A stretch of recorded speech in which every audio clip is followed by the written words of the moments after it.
Periyarist Ambedkarist சொல்லக்கூடிய ஒரு அமைச்சர் சொல்றாரு, நாங்க சாதியே பார்க்கல. சாதியே பார்க்காம தான் நீங்க ரமேஷை கொண்டு போய் திருச்சியில் நிப்பாட்டிங்களா, திருவங்கத்தில் நிப்பாட்டிங்களா?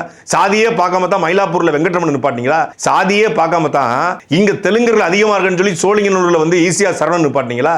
சாதியே பார்க்காம தான் திருநெல்வேலி, அதாவது நாங்குநேரி சொந்த ஊர் யாருக்கு, ஆர்.எஸ். முருகன் அவர்களுக்கு நாங்குநேரி சட்டமன்ற தொகுதியில் அவருடைய சொந்த ஊர் வருது. அங்க நிப்பாட்டிடுறான். அங்க நிப்பாட்ட ஏன் திருநெல்வேலி கொண்டு நிப்பாட்டுறீங்க? அப்படியே பார்த்தாலும் அவர் வாழ்ற இடம் பார்த்தீங்கன்னா வீடு பாளையங்கோட்டை தொகுதியில் இருக்கு. திருநெல்வேலி வீடு இல்லை, வீடு பாளையங்கோட்டில் இருக்கு. பிறந்த ஊர் விஜயநாராயணன் வந்து நாங்குநேரில் இருக்கு. ஏன் திருநெல்வேலி நிப்பாட்டணும்? சாதி பார்த்து தானே. ஆலங்குளம் தொகுதியில் யார் நிப்பாட்டினீங்க? சாதி பார்க்காம நிப்பாட்டீங்களா? தென்காசியில் யார் நிப்பாட்டினீங்க? சாதி பார்க்காம நிப்பாட்டிங்களா?